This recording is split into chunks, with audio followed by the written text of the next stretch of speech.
Rated 16. Welcome to the first episode of my anti-blockbuster corner, where I will present you excellent movies that never were a box office success or straight to DVD releases with a lot of potential. For starters, I will present you one of my favorite horror movies called Rogue. This Australian masterpiece was produced for estimated $35 million, but only made over $500,000 in Australian cinemas, with a top of a few $1 million worldwide. But why is this movie often to find in magazines and catalogs within the section Check Out, or Geheimtipp as we say in Germany? Let's find out, shall we? The director from this movie, which was shot in Australia 2007, is Greg McLean, who made the critically high-acclaimed movie Wolf Creek. The story is typical for animal terror movies.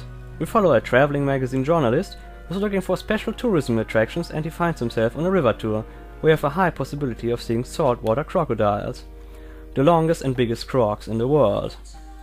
Together with some small families and other very interesting but normal people, he's just enjoying the tour, uncertain of what to ride. This is the part of the movie which is kinda gently and serves as a platform to learn about the people on board the small ship, and most of them you actually like and care about. When one of the tourists sees a signal flare in the sky, the tour guide is urged to check it out, cause no other is near and it's their duty to look for people in need. When they enter a small lagoon, they find a small, destroyed boat floating, and a huge bump from under the boat lifts it a bit out of the water and damages it badly. They have no choice but to strand on a small beach.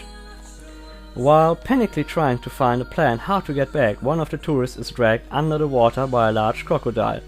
Very soon they find out it's a tidal river, and in the morning the whole beach will be under the water. As I said, the plot is nothing special, but the movie perfectly uses this small plot for some very suspenseful scenes, and it reminded me of Steven Spielberg's movie Jaws. Just as it was in the 1976 horror movie, you never know when the croc will attack and if it even attacks. Great camera work and eerie music, as well as nice ideas for escape plans, help in increasing our fear for the people on the small beach, and this is definitely the strongest part of the movie.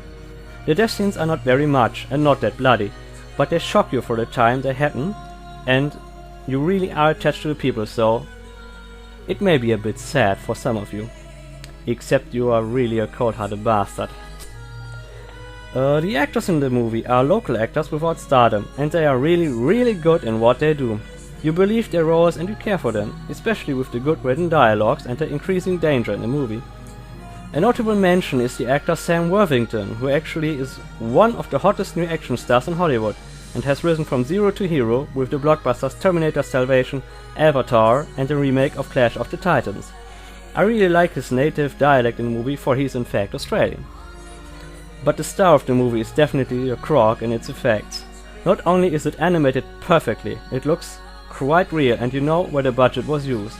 If I didn't know better, sometimes it looks very real, except for its gigantic size. Breathing, walking, swimming, attacking, just perfect creature animation. I give this movie a 80% quality rating and a 90% on my liking scala. If you haven't seen this movie and are a fan of creature horror and animal terror, check it out. It's not Jaws, but it's a worthy successor. See you next time.